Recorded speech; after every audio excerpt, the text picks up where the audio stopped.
नमस्ते हमारे प्यारे भाइयों। Maths concept king YouTube channel पर मैथ्स की कंसेप्चुअल दुनिया में आपका फिर से स्वागत है मेरे भाई, जहां हम आपको डेली खतरनाक कॉन्सेप्ट और ट्रिक सिखाते हैं जो आपको यूट्यूब पे ज्यादातर पढ़ने को नहीं मिलते, जिससे आप नए कॉन्सेप्ट भी सीखते हो, आपकी नई अप्रोच भी डेवलप होती है, आप सवालों के शॉर्ट तरीके भी सीखते हो। तो मेरे भाई आज की इस क्लास में सेक्टर ऑफ सर्कल त्रिज्य खंड आपको नहीं पता तो समझ लीजिए, चाहे आप एसएससी का पेपर दे चाहे आप रेलवे का पेपर दे, हर तीसरी चौथी शिफ्ट में एग्जाम में इस पे डायरेक्ट सवाल आता है। पहले से बहुत कम सवाल आते थे, लेकिन अभी जो है रिसेंट पिछले 2-3 सालों से सेक्टर ऑफ सर्कल से यानी कि त्रिज्य खंड से बहुत ज्यादा कुछ कैलकुलेटिव सवाल भी आने लगे। तो आपको इस चैप्टर को बड़े प्यार से पढ़ना है, पूरी कमांड बनानी है, और इस एक छोटी सी वीडियो में मैं सेक्टर ऑफ सर्कल के जितने भी कॉन्सेप्ट हैं, इस पे जितने भी वैरायटी के सवाल बन सकते हैं, वो सारे के सारे एक ही क्लास में पढ़ा रहा हूं। तो चाहे आपको एसएससी का कोई पेपर देना हो, रेलवे का कोई पेपर देना हो, सारे बच्चे इस क्लास को जरूर देख ले मेरे भाई। एक नंबर अगर आपका पक्का हो जाता है तो क्या माड़ा है। ठीक है बच्चे, सेक्टर ऑफ सर्कल अगर आप हमारे इसी चैनल पर जाएंगे मैथ्स कॉन्सेप्ट किंग पर, तो हम डेली जो है अलग अलग चैप्टर की छोटी छोटी आधे घंटे से कम की वीडियो अपलोड करते हैं और पूरा कॉन्सेप्ट को उधेड़ के रख देते हैं। आप अगर इनको फॉलो करते रहो तो कुछ महीनों में आपका गणित बहुत मजबूत हो जाएगा। ठीक है भैया, हीरो बन जाओगे आप गणित में। बस आपको डेली क्लास फॉलो करनी है और चैनल को सब्सक्राइब कर लीजिएगा प्यारे बच्चे, ठीक है। तो पूरा पढ़िए, शुरू से लेके एंड तक एक एक सवाल जो है करके देखिएगा, जो मैं भी आपको सिखाऊंगा। केवल सवाल ही नहीं, सबसे पहले हम आपको कॉन्सेप्ट फॉर्मूला बताएंगे, फिर हम क्वेश्चंस कराएंगे, ठीक है। हमारी एप्लीकेशन सिलेक्शन वे आप डाउनलोड कर लीजिए अगर आप किसी भी एग्जाम की तैयारी कर रहे हो पढ़ने के लिए। और फिर भैया प्रैक्टिस करने के लिए आपको मॉक टेस्ट चाहिए, आपको मॉक टेस्ट भी इसी एप्लीकेशन पर टेस्ट रैंकिंग पे आपको मिल जाएंगे। ठीक है, हम आपको बढ़िया कंटेंट दे रहे हैं, मॉक टेस्ट आपको प्रैक्टिस करने के लिए दे रहे हैं। आप थोड़ी सी मेहनत करो, ऐसा हो ही नहीं सकता कि आप सफल ना हो मेरे भाई। ठीक है, चलिए शुरू करते हैं मेरे भाई। सेक्टर ऑफ सर्कल क्या होता है? सेक्टर ऑफ सर्कल हिंदी में कहते हैं वृत्त का त्रिज्य खंड। क्या होता है मेरे भाई? तो आप जानते हैं, देखिए आप सभी लोग जानते हैं किस तरीके से ये क्या है, ये एक सर्कल है। सर्कल आप ये समझिए पूरा पिज्जा है। तो अगर मैं सर्कल की एक स्लाइस ले लूं, इस पिज्जा की ये एक स्लाइस ले लूं यहां पे, तो ये जो है मेरे भाई ये कहलाता है सेक्टर। यानी कि सेक्टर दो रेडियस और सर्कल का ये हो गया आर्क। एबी को हम क्या बोलते हैं? आर्क, चाप। चाप इससे क्लोज होता है मेरे बच्चों। आप बोलोगे हां जी सर बिल्कुल सही। तो ये जो चीज आपको दिखाई दे रही है पिज्जा की ये एक स्लाइस, इसे ही हम सेक्टर ऑफ सर्कल या फिर वृत्त का त्रिज्य खंड कहते हैं। ठीक है ना। अब जब हम सेक्टर बनाते हैं तो ये हो गया सर्कल का सेंटर। ये सेक्टर सर्कल के सेंटर पे ये जो कोण बनाता है थीटा, इसको हम बोलते हैं सेंट्रल एंगल या हिंदी में केंद्रीय कोण। तो यहां पे इस सेक्टर ने सेंटर पे थीटा कोण बनाया मेरे प्यारे भाई, इसे हम थीटा डिग्री कोण बनाए, सेंट्रल एंगल कहेंगे। अच्छा, अब हम सेक्टर का एरिया कैसे निकालते हैं ये बताओ मेरे प्यारे भाई। अगर किसी सर्कल की रेडियस आर है, आर, तो मेरे भाई उसका हमने एक सेक्टर काट लिया जिसका जो सेंट्रल एंगल है वो थीटा है। तो सेक्टर का एरिया होता है पाई आर स्क्वायर गुणा थीटा बटे 360 डिग्री। पाई आर स्क्वायर गुणा थीटा बटे 360 डिग्री। अब आप कहोगे सर ये थीटा बटे 360 कहां से आया, क्या चक्कर है सर ये? देखो भाई, पूरे सर्कल का ये जो सरकमफ्रेंस जो परिधि होती है, सेंटर पे टोटल एंगल कितना बनाते हैं? एक जो राउंड में कोण बनता है कंप्लीट 360 डिग्री का होता है, 360 डिग्री। कंप्लीट एक राउंड जो है यानी कि सर्कल की कंप्लीट सरकमफ्रेंस से एक राउंड में 360 डिग्री का एंगल बनाती है। तो थीटा बटे 360 डिग्री ये जो है ये हमें ये बताता है, थीटा बटे 360 डिग्री की जो हमने सेक्टर काटा है वो पूरे सर्कल का कितना हिस्सा है। एग्जाम्पल के लिए मेरे प्यारे भाई, सपोज मैंने एक सेक्टर काट लिया, ये एंगल 60 डिग्री का है, तो यहां पे 60 डिग्री जो है वो 360 का कितना है मेरे प्यारे भाई? आप कहोगे सर 1/6, 1/6। तो मैं ये कह सकता हूं कि ये जो हमने सेक्टर काटा है, इसका ये जो एरिया है, जो सेक्टर है, ये पूरे सर्कल का 1/6 हिस्सा है। सर्कल का 1/6 यानी कि 16.66% है, मैं ये कह सकता हूं। तो थीटा बटे 360 का मतलब केवल इतना है कि जो हमारा सेक्टर काटा गया वो सर्कल का कितना हिस्सा है, आधा है, 1/3 है, 1/6 है, इस तरीके से। क्लियर है? इसलिए हम थीटा बटे 360 से गुणा करते हैं। आगे चलेंगे मेरे भाई। ये होता है सर्कल की पूरी सरकमफ्रेंस। अगर रेडियस आर है तो सर्कल की पूरी परिधि होती है 2πr। जब हम सेक्टर खींचते हैं तो ये होता है मेरे दोस्तों सेक्टर का आर्क ए बी, इसको हम एल से डिनोट करते हैं। सेक्टर का चाप है ए बी, इसको हम एल से डिनोट करते हैं। तो आर्क की जो लंबाई होती है, या हिंदी में चाप की जो लंबाई होती है मेरे भाई, पूरे सर्कल की परिधि का फॉर्मूला 2πr। गुणा किससे करेंगे कि आपको पूरा नहीं लेना, आपको पूरा 360 डिग्री नहीं लेना, आपको थीटा लेना है। तो 2πr गुणा थीटा बटे 360 डिग्री ये आ जाएगा। आप बोलोगे हाँ जी सर बहुत बढ़िया, क्लियर है ना। अब ध्यान से सुनिएगा मेरे प्यारे बच्चों, यहां से मैं एक और कॉन्सेप्ट आपके लिए निकालूंगा। हमें पता है सेक्टर का एरिया है πr² गुणा थीटा बटे 360 डिग्री। क्या मैं इसको ऐसे लिख सकता हूं? आप कहोगे सर क्या करा आपने? देखो ये r² है, r² का मतलब r की 2 बार गुणा।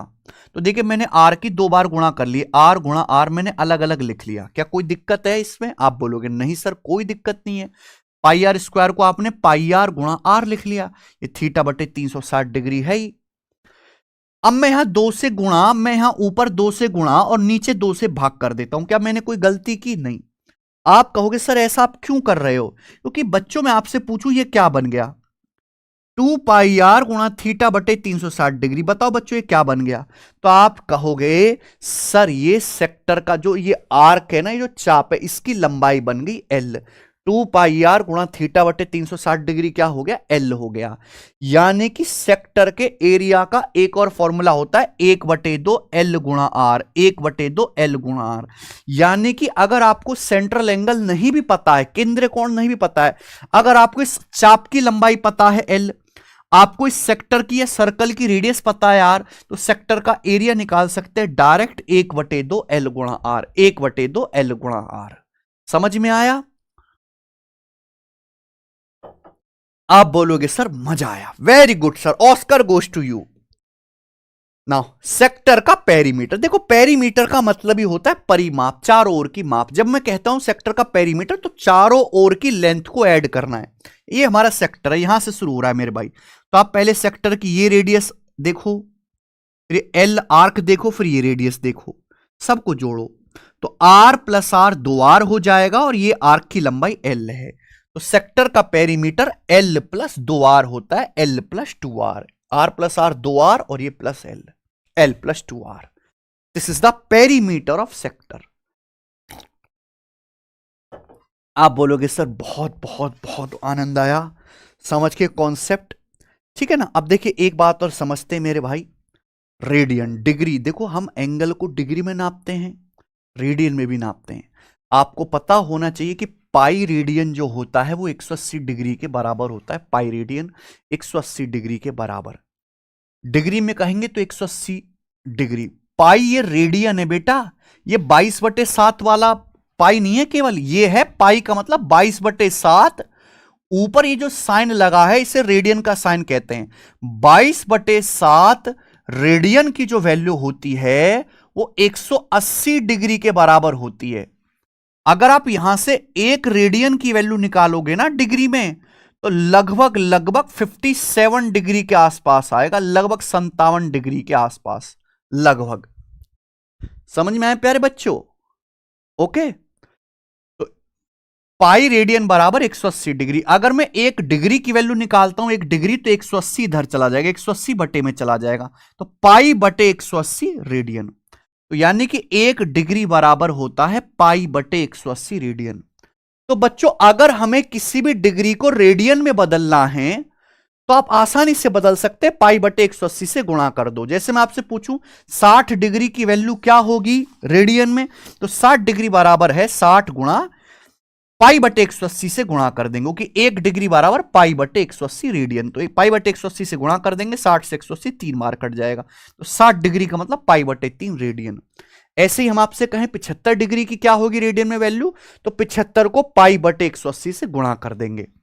75 गुणा पाई बटे 180, 15 से जाएगा 15 पंजे 75 और ये 12 बार, तो 5 पाई बटे 12 रेडियन आ गया 75 डिग्री की वैल्यू। ठीक है बच्चों, आप कहोगे सर इसका क्या फायदा?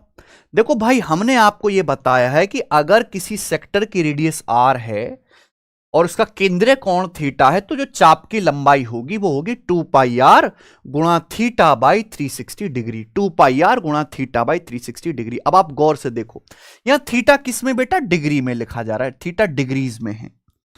आप देखो 2 से 360 कट जाएगा, कितनी बार कट जाएगा? 180 बार। तो बच्चों ये क्या आ गया?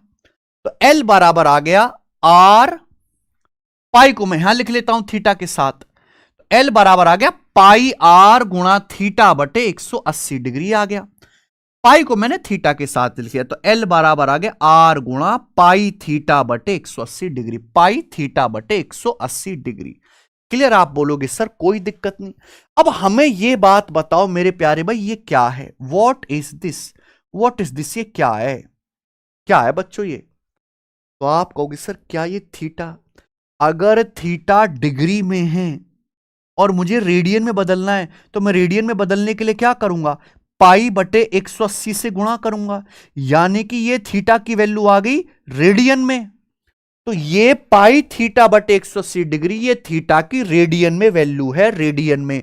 तो भैया कॉन्सेप्ट बन गया एल बराबर आर इंटू थीटा।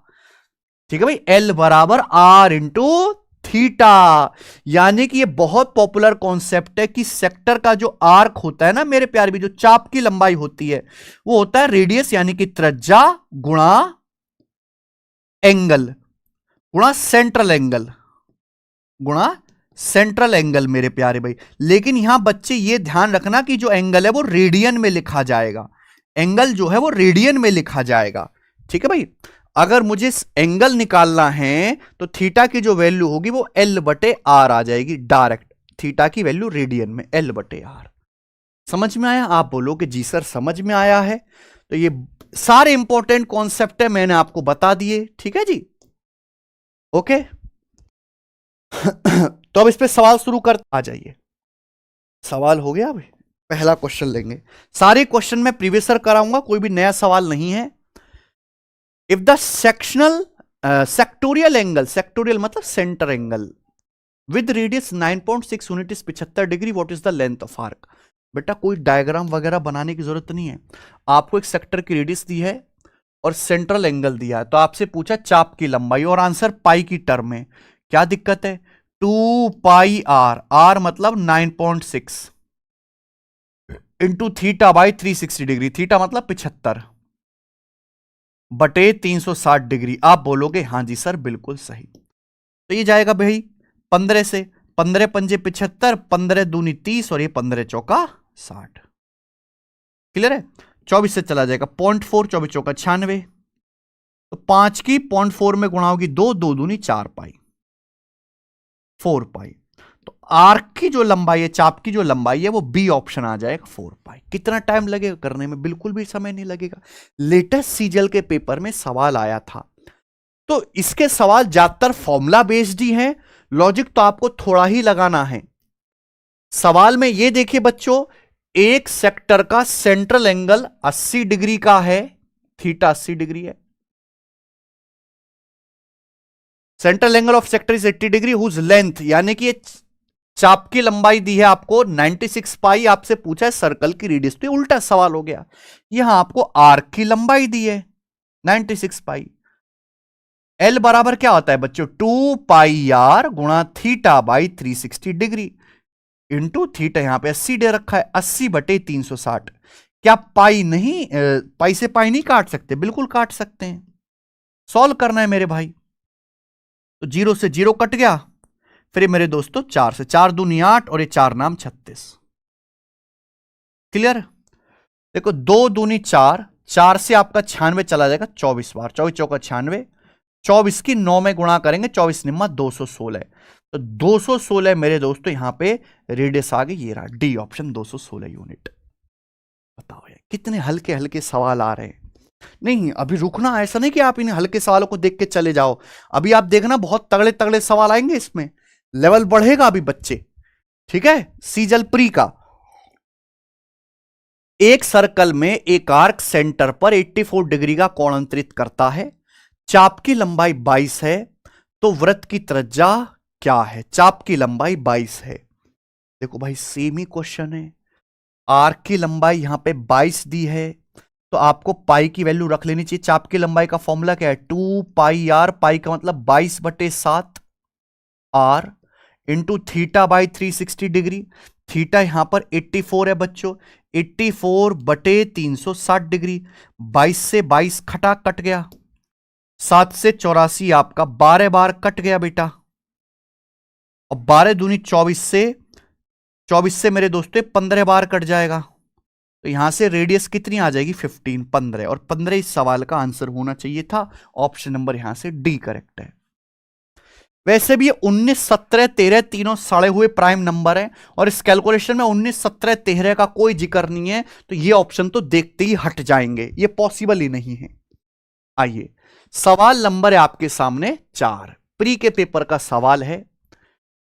यदि 35 सेंटीमीटर त्रिज्या वाले एक सेक्टर के आर्क की लंबाई 77 है, तो सेंटर एंगल क्या है? देखिए इस बार आपसे केंद्रीय कोण पूछा है, आपको यहां पे आर्क की लंबाई दी हुई है 77, तो वैल्यू रखो मेरे दोस्तों। आर्क की लंबाई का फॉर्मूला क्या होता है? 77 आपको दी है, 2 पाई आर। पाई का मतलब बेटा 22/7। सेक्टर की रेडियस 35 है। सेक्टर एंगल आपको निकालना है जो कि थीटा और बटे 360 डिग्री। ठीक है बच्चों, आप बोलोगे हां जी सर बिल्कुल सही। ना हल की कैलकुलेशन, 7 से 35 5 बार चला जाएगा, 5 दूनी 10, ये आपका 0 चला जाएगा, और ये 2 से काटते हैं मेरे दोस्तों 11 बार, और 2 से काटेंगे 36, 18 बार। 11 से 77 काटेंगे 7 बार, और 7 की गुणा करेंगे 18 में, 18 7 126 डिग्री। तो थीटा का मान 126 डिग्री के बराबर आ गया, और ये मेरा आंसर भी है जो कि पहला ऑप्शन है 126। क्लियर है बच्चों? आप बोलोगे सर मजा नहीं लाइफ, ठीक है, खाने का पीने का मजा नहीं लाइफ। सीजल 2024 प्री का गोरा सवाल है बच्चों।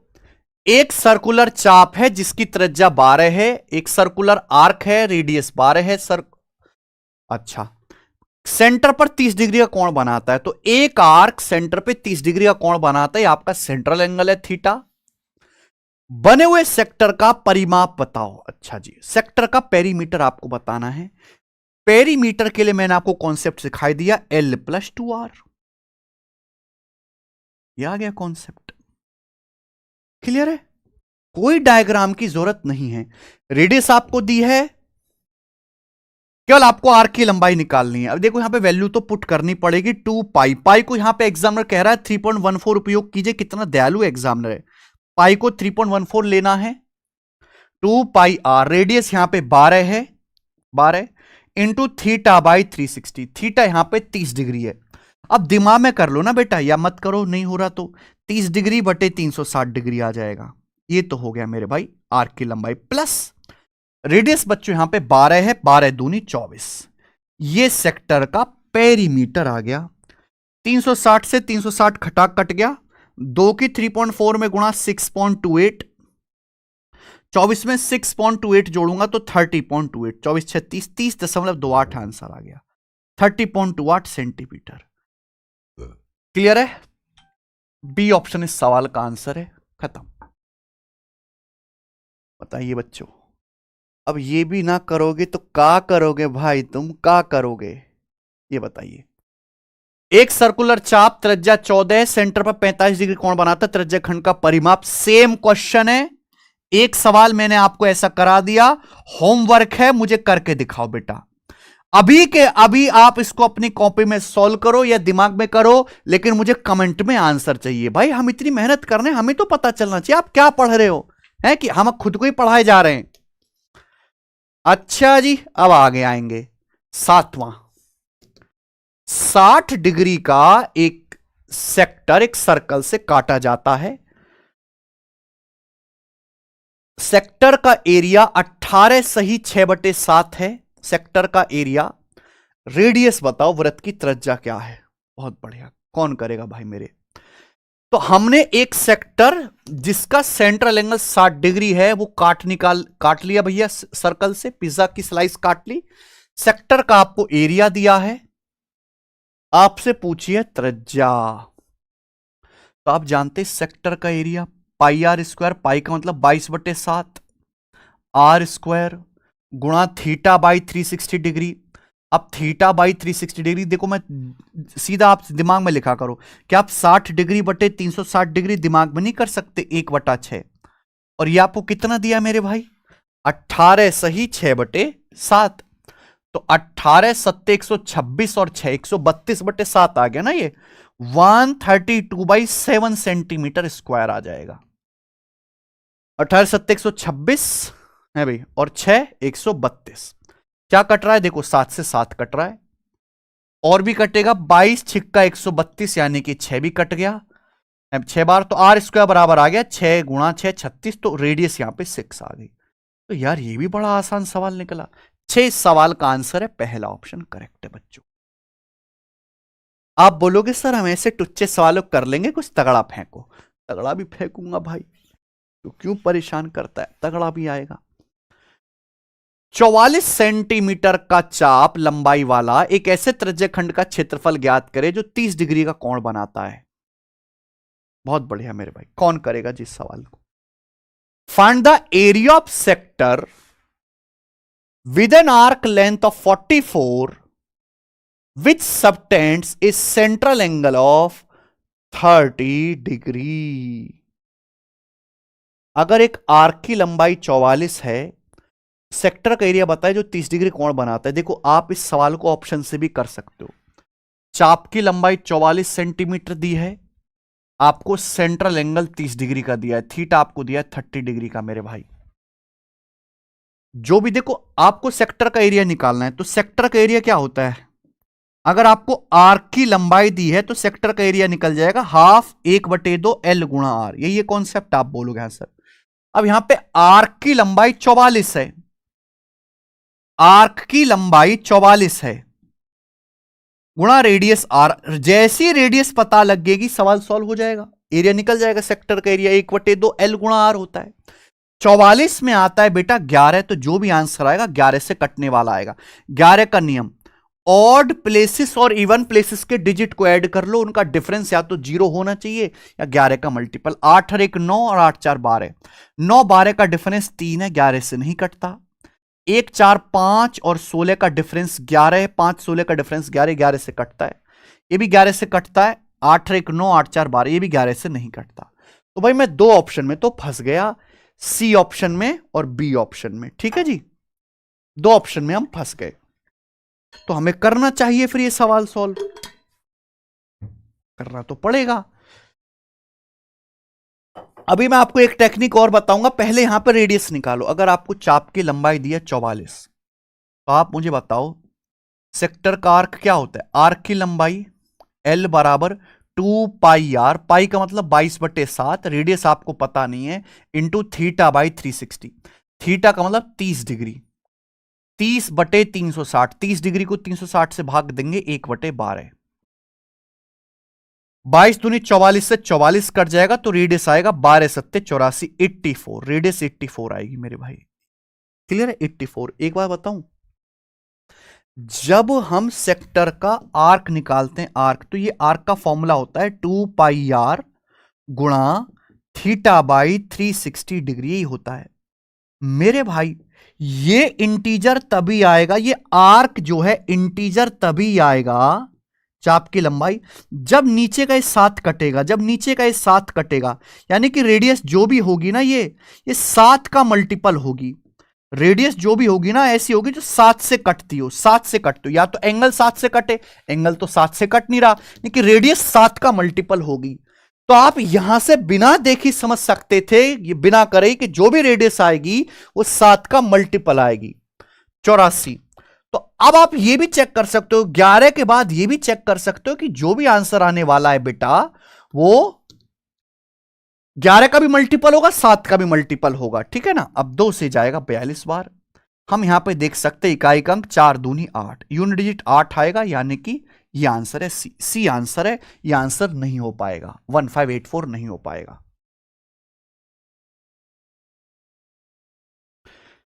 ठीक है, आप बोलोगे जी सर एकदम ठीक है, आगे चलेंगे। सवाल है आपके सामने बच्चों, 9वां कर दो। सवाल है 23.1 सेंटीमीटर लंबाई का एक आर्क है, एक आर्क जिसकी लंबाई 23.1 सेंटीमीटर है, 18 डिग्री का कोण बनाता है, 18 डिग्री का। सर्कल का एरिया क्या है, एरिया, ये ऑप्शन है भाई साहब। An arc of length 23.1 centimetre subtends 18 degree angle at the centre, what the area of circle का एरिया पूछा है। यानी कि सवाल में ये बोला है भाई, मैं आपको अगर समझाऊं, कैलकुलेशन देख रहे हो, लॉन्डे की कैलकुलेशन देख रहे हो कितनी हैवी है। सर्कल है और ये सर्कल का मेरे दोस्तों इस तरीके से ये आर्क है ए बी, इसकी लंबाई है 23.1 सेंटीमीटर इस आर्क की, और ये जो सेक्टर है ये सेंटर पे 30 डिग्री का कोण बनाता है, 30 डिग्री का, सॉरी 18 डिग्री का कोण बनाता है। रेडियस मुझे पता नहीं है, सर्कल का एरिया पूछा है।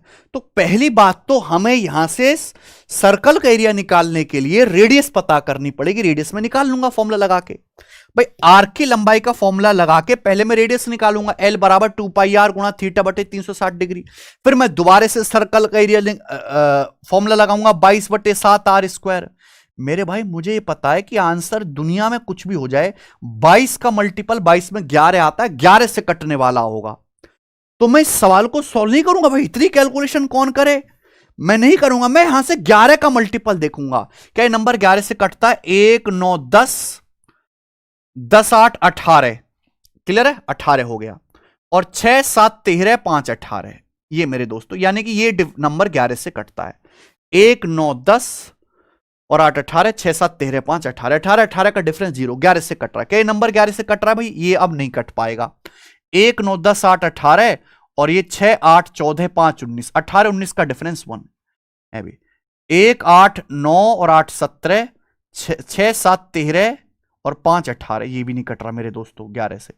ये देखेंगे मेरे प्यारे भाई, ये 1 7 8 और 8 16, और ये 9 और 6 15, 5 20, 16 20 का डिफरेंस 4, ये भी नहीं कटेगा। पहला ऑप्शन अकेला ऐसा है जो 11 से कट रहा है, ये आंसर है। मैं क्यों करूंगा, मैं इस सवाल को क्यों करूंगा। दूसरी बात, यहां से जो रेडियस आएगी वो भी 7 का मल्टीपल आनी चाहिए, तभी तो नीचे से 7 कट पाएगा। तो आंसर 11 का मल्टीपल भी होगा, 7 का मल्टीपल भी होगा, पर सॉल्व तो मैं नहीं करूंगा, मेरे में इतना पेशेंस नहीं है कि मैं यहां से पहले गंदी से रेडियस निकालूं फिर दोबारा फॉर्मूला निकालूं। ठीक है जी, तो ऐसे सवाल को ऑप्शन से ही उड़ाना सीखना पड़ेगा भाई साहब, आपको ऑप्शन से ही। आइए, find the area of sector where the radius of circle is 24 and length of arc is 7, बोला है उस सेक्टर का एरिया बताओ जिसकी रेडियस 24 है और आर्क की लंबाई 7 है। यार ये तो सबसे आसान सवाल है। उस त्रिज्य खंड का क्षेत्रफल बताना है जिसकी त्रिज्या 24 है और आर्क की लंबाई, सेक्टर के आर्क की लंबाई 7 है। डायरेक्ट कॉन्सेप्ट है। सेक्टर का एरिया निकालने के लिए अगर आपको आर्क की लंबाई दी है, रेडियस आपको पता है, तो 1/2 एल गुणा आर्क की लंबाई 7 है, रेडियस 24 है, बस हो गया। 2 से 24 12, 12 7 84, 84, तो 84 इस सवाल का आंसर है, बी ऑप्शन। मजा आया, आप बोलोगे हां जी सर बिल्कुल सही। नेक्स्ट ये देखेंगे सवाल नंबर 11, क्वेश्चन नंबर 11, ये तो काफी हैवी लग रहा है। 15.75 सेंटीमीटर रेडियस वाले एक सर्कल से 11 सेंटीमीटर लंबाई का एक 11 सेंटीमीटर आर्क लेंथ का एक सेक्टर कट ऑफ किया जाता है। Area of this sector, same question ही तो है, सेम क्वेश्चन। ये आपको रेडियस दी है और ये आपको आर्क की लंबाई दी है, आपसे सेक्टर का एरिया पूछा है, त्रिज्य खंड का क्षेत्रफल, एरिया बराबर। तो यहां मैं आपको सवाल इसलिए लिया हूं ये वाला कि मैं आपको कैलकुलेशन सिखा पाऊं। 1/2 एल गुणा आर, 15.75 इंटू रेडियस, ये आर्क की लंबाई 11 है। तो जो भी आंसर आएगा भाई 11 से तो कटेगा ना, 11 का मल्टीपल ये है क्या, 5 5 5 5 10 8 18 और 8 का डिफरेंस 10, 11 से नहीं कटता। 8 8 16 और 5 21 और 7 6 13, 21 और 13 का डिफरेंस ये भी 11 से नहीं कटता। ये देखिए 8 6 14 5 19, 19 में से 8 घटाएंगे ये 11 से कटता है। 8 और 1 9, 5 14, 14 में से 8 घटाएंगे मेरे प्यारे भाई 6, ये 11 से नहीं कटता। मात्र अकेला बी ऑप्शन ऐसा है जो 11 से कटता है। तो ऐसे सवाल ज्यादातर मेरे प्यारे भाई आपको मल्टीपल चेक करके ही करने पड़ेंगे। यहां तो यूनिट डिजिट मेथड भी नहीं लगने वाला है, आपको कैलकुलेशन तो करनी पड़ेगी, लेकिन बेटर है कि मल्टीपल चेक करो। ठीक है भाई, आ जाओ। 11 सवाल कर लिए हमने फटाफट, 16 सवाल हैं इसमें जी।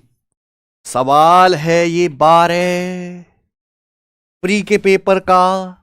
36 सेंटीमीटर रेडियस वाले एक सर्कल के सेक्टर का एरिया 144 पाई है। What the length of corresponding arc of sector, इस सेक्टर के आर्क की लंबाई क्या है। यानी कि उल्टा सवाल दिया बेटा, उल्टा सवाल। एक सर्कल की रेडियस दी है, सेक्टर का एरिया दिया है, सेक्टर के त्रिज्या खंड के संगत चाप की लंबाई, आर्क की लंबाई पूछी है। तो भाई नहीं कर सकते क्या। सेक्टर का एरिया 144 पाई, सेक्टर का एरिया बराबर 1/2 एल इंटू आर। आर की लंबाई एल है, रेडियस आपको दिया 36, ये आ जाएगा मेरे भाई। तो 36 चौका 144, 4 बार जाएगा। पाई में देख लिया हमने ऑप्शन, इसलिए पाई की वैल्यू नहीं रखी, तो एल आ जाएगा 4 दूनी 8 पाई। आर की लंबाई आ जाएगी, ये रहा डी ऑप्शन। बहुत बढ़िया, आसान सवाल। आइए सवाल नंबर 13 प्री का, बताओ बच्चों कौन करेगा जी। 8.2 सेंटीमीटर रेडियस वाले एक सेक्टर का पेरीमीटर 22.4 है, इस सेक्टर का एरिया क्या होगा। अभी तक हमने किसी भी सवाल में कोई डायग्राम नहीं बनाया, ना बनाने की जरूरत है। आप ये बताओ कि एक सेक्टर की रेडियस 8.2 है और हमें बच्चों इस सेक्टर का पेरीमीटर दिया हुआ है 22.4, सेक्टर का एरिया पूछा है, रेडियस पता है। अगर सेक्टर के आर्क की लंबाई पता लग जाए तो क्वेश्चन सॉल्व। आप बताओ सेक्टर का पेरीमीटर क्या होता है। पेरीमीटर होता है जी L + 2R, L + 2R। Are कितना है 8.2 बराबर 22.4।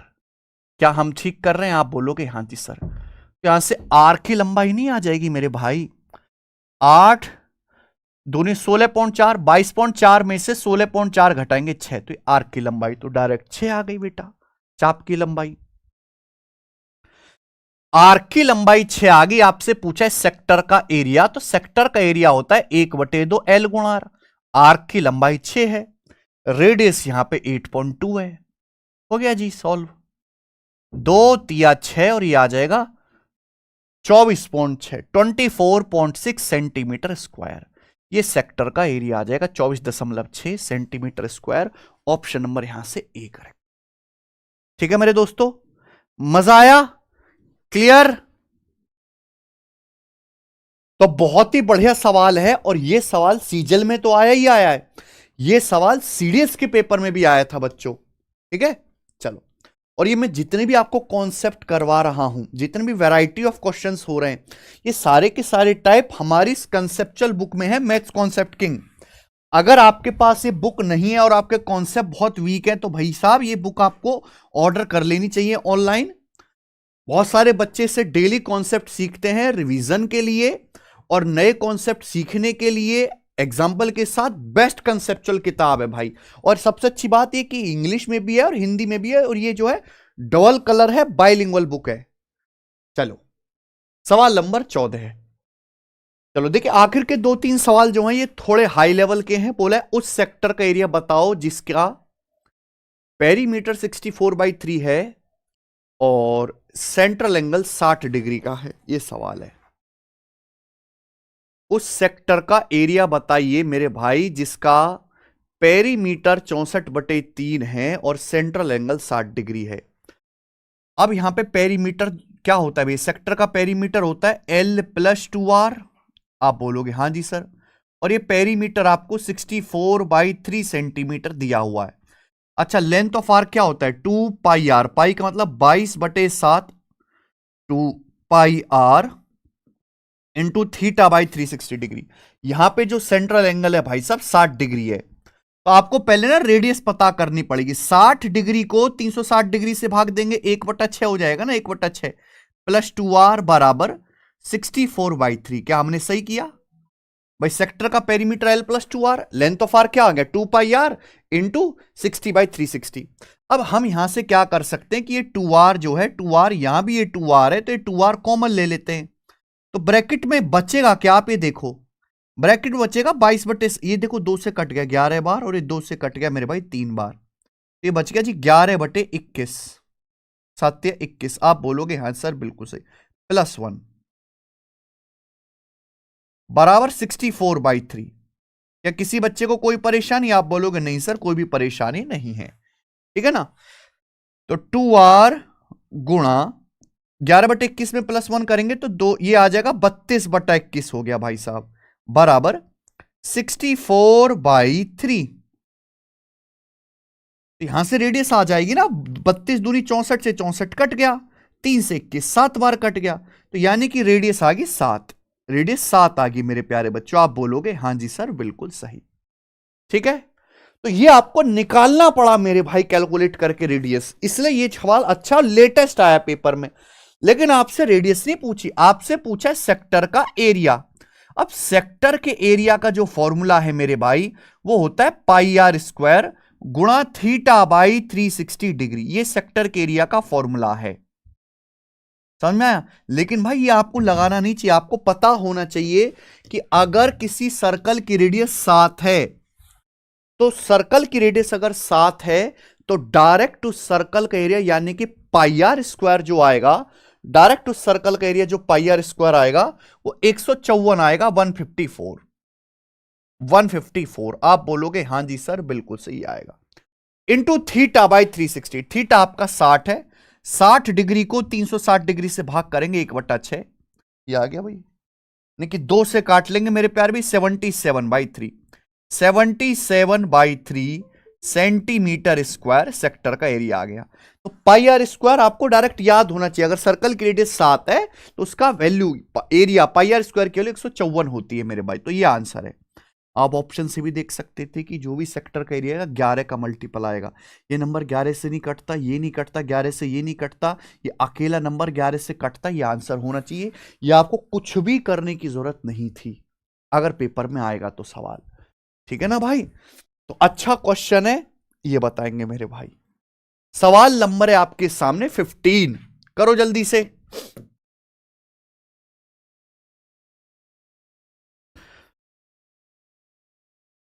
अच्छा देखो देखो, ये सवाल सबसे मैक्सिमम लेवल का है, इसलिए मैंने इसको जब शीट में तैयार कर रहा था सबसे आखिर में रखा है मेरे प्यारे भाई। जरा करके दिखाना, what is the central angle of sector of a circle.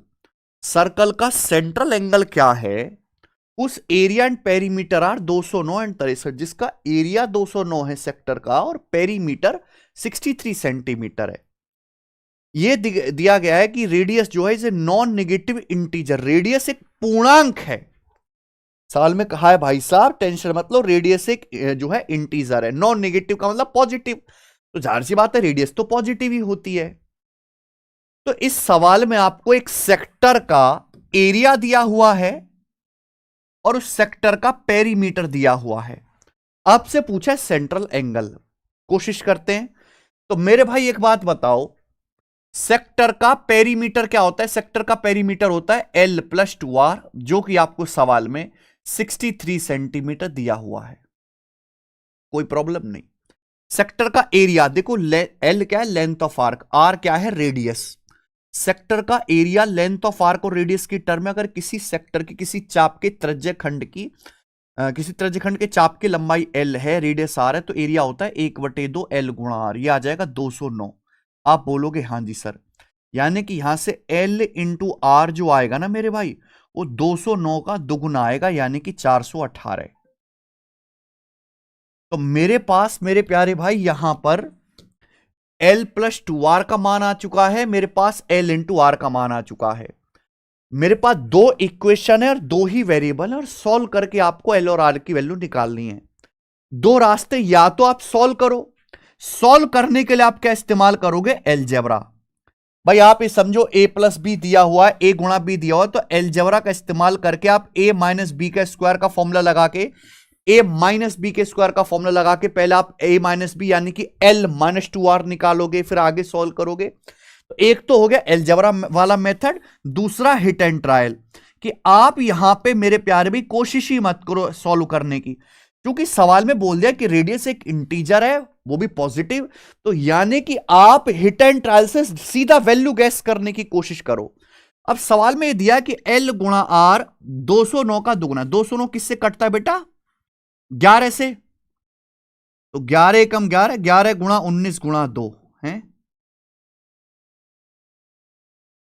11 गुणा 19 गुणा 2 है, ये तो बड़ा दिक्कत है भाई, 11 सब प्राइम नंबर आ रहा है, तो 11 दूनी 22 गुणा 19 चेक करते हैं, एल गुणा आर 22 गुणा 19 करके देखते हैं, अगर ये 22 और 19 पे सेटिस्फाई हो रहा है, 22 और 19 पे मेरे भाई, अगर मैं लेंथ की जगह 22 रखता हूं, आर की जगह 19 रखता हूं, तो 19 दूनी 38, तो 22 प्लस 38 आ रहा है 60, सेटिस्फाई नहीं हो रहा है। 19 पे 22 और 19 पे सेटिस्फाई हो रहा है, अगर मैं लेंथ ऑफ आर्क को 22 मानता हूं, रेडियस को 19 मानता हूं, तो ये सेटिस्फाई नहीं हो रहा, तो फिर एक काम करते हैं, फिर उल्टा करके देख लेते हैं। भाई 22 गुणा 19 को ऐसे भी तो लिख सकते हो 19 गुणा 22, 22 गुणा 19 को आप ऐसे भी तो लिख सकते हो 19 गुणा 22। अगर मैं लेंथ ऑफ आर्क को 19 मानता हूं कि चाप की लंबाई 19 है और रेडियस की लंबाई 22 है, 22 दूनी 44, तो 44 प्लस 19, 44 प्लस 19 आ गया 63, सेट हो गया मेरे भाई, हो गया। तो देखिए मुझे थोड़ा सा भिड़ा भुड़ू के देखना पड़ा, पहले मैंने लेंथ ऑफ आर को 22 माना था, रेडियस को 19 माना था, सेट ही नहीं हुआ, लेकिन जब मैंने ये देखा तो तुरंत सेट हो गया, यानी कि आर्क की जो लंबाई है वो 19 है और रेडियस जो है वो सर्कल की 22 है, ठीक है ना। एल 19 गुणा 22 ही आ जाएगा 418, और 19 प्लस 44 63 आ रहा है, बस हो गया सॉल्व। जब मेरे पास ये दोनों चीजें आएगी, मुझे सेंट्रल एंगल पूछा है, तो क्या हम सेंट्रल एंगल भी नहीं निकाल सकते। लेंथ ऑफ आर्क का फॉर्मूला क्या होता है, लेंथ ऑफ आर्क बराबर होता है बेटे 2 पाई आर गुणा theta by 360 degree, 2 pi r into theta by 360 degree, यही तो कॉन्सेप्ट है, बस आपको कॉन्सेप्ट लगाना है। यहां से आर्क की जो लंबाई है वो 19 दी है, तो 19 बराबर 2 पाई, पाई का मतलब 22/7, जब सवाल में कुछ बोला ना जाए कि पाई का मान ये इस्तेमाल करो, तो आप पाई का वैल्यू 22/7 लेंगे, रेडियस भी यहां पे 22 है, इंटू थीटा बाई 360 डिग्री। ठीक है बच्चों, आप बोलोगे हां जी सर बिल्कुल सही, 2 pi r into theta by 360 degree.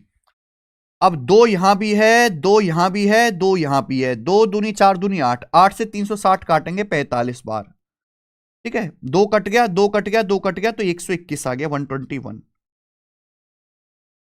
और कुछ कटेगा नहीं, तो यहां से थीटा का मान आ गया मेरे भाई 19 गुणा 7 गुणा 45 बटे 121, 19 गुणा 7 गुणा 45 बटे 121, ये आ जाएगी भाई थीटा की वैल्यू, सही है, 19 गुणा 7 गुणा 45 बटे 121। अब ये देखिए ऑप्शंस भी यहां पे एक एक डिग्री के गैप पे है, तो भैया आपको बहुत नजदीक कैलकुलेशन करनी पड़ेगी। 19 गुणा 7 गुणा 45 बटे 121, अब बताओ क्या आएगा जी, 45 सत्ते 315, 280 और 35 315, 315 की 19 में गुणा कर देते, 19 का मतलब 20 माइनस 1, 315 का 20 गुना कितना आ जाएगा मेरे प्यारे भाई, 6300, 6300 में से आप 315 घटा लो, 6300 में से 315 घटाओगे तो लगभग 6000 ही आ जाएगा, 6300 में से अब 315 घटाओगे तो लगभग 6000 ही आ जाएगा, 6000, और बटे मेरे दोस्तों 121, ठीक है भाई। अब 6000 को जब आप 121 से भाग करेंगे तो 121 पंजे 121, 5 जा 6050 होता है, तो फिर भी 6000 यानी कि 50 डिग्री से कम आएगा, ये आंसर आ गया भाई मेरे, ठीक है। देखो ऊपर जो वैल्यू आएगी वो 6000 से कम आएगी, 315 का 20 गुना 6300, 6300 में से 315 घटाएंगे तो 6000 माइनस 15 आएगा, बटे 121 है। अब 121 का अगर मैं मल्टीप्लाई बाई 50 करता हूं तो आएगा 6050, लेकिन ऊपर तो 6000 है, तो जो भी आंसर आएगा वो 50 से कम आएगा। और 50 से कम मेरे प्यारे भाई मुझे तो एक ही ऑप्शन दिखाई दे रहा है, वो ऑप्शन है मेरा यहां पर सी, ये आंसर होना चाहिए। देखिए एग्जामिनर ने जानबूझ के ऐसे ऑप्शन सेट किए कि बच्चों को पूरी परेशानी ना उठानी पड़े, वो भी कहीं ना कहीं आपके लिए सॉफ्ट कॉर्नर रखता है अपने दिल में। सवाल मुश्किल बनाया तो एंड में ऑप्शन आसान डाल दिए हैं, लेकिन ये सवाल बहुत अच्छे लेवल का है। अब आप देखिए सेम ही पेपर में, आप सेम ही पेपर में इस लेवल का सवाल भी देखोगे, इस लेवल का जो मात्र 5 से 7 सेकंड में हो जाएगा या उससे भी कम टाइम में हो जाएगा, और सेम एसएससी सीजल प्री के पेपर में आप इस लेवल का सवाल भी देखोगे जिसमें आपको मिनट भर लग जाएगा करने में। ठीक है जी, तो भाई थोड़ा लक फैक्टर भी काम करता है कि आपकी शिफ्ट में कैसा सवाल एग्जामिनर ने डाला है। तो 15 क्वेश्चन मैंने आपको करवा दिए। अब ये आखिरवा मेरे दोस्तों सवाल नंबर 16 है जो मैंने सेट किया है, हमने बनाया है। जरा इस सवाल को आप सॉल्व करो और ये आपका होमवर्क है और मुझे कमेंट में ठीक करके बताओ। ये बिल्कुल मैंने आपको लेटेस्ट क्वेश्चन की प्रैक्टिस करवा दी है, मैंने आपको सवाल भी लगभग ज्यादातर सभी टाइप के करवा दिए हैं। ठीक है, ये वीडियो लेक्चर आपको पसंद आया है तो मेरे भाई इसको लाइक जरूर करें। कम समय में ज्यादा कंटेंट, ज्यादा आउटपुट निकालने की कोशिश करता हूं मैं आपके थ्रू।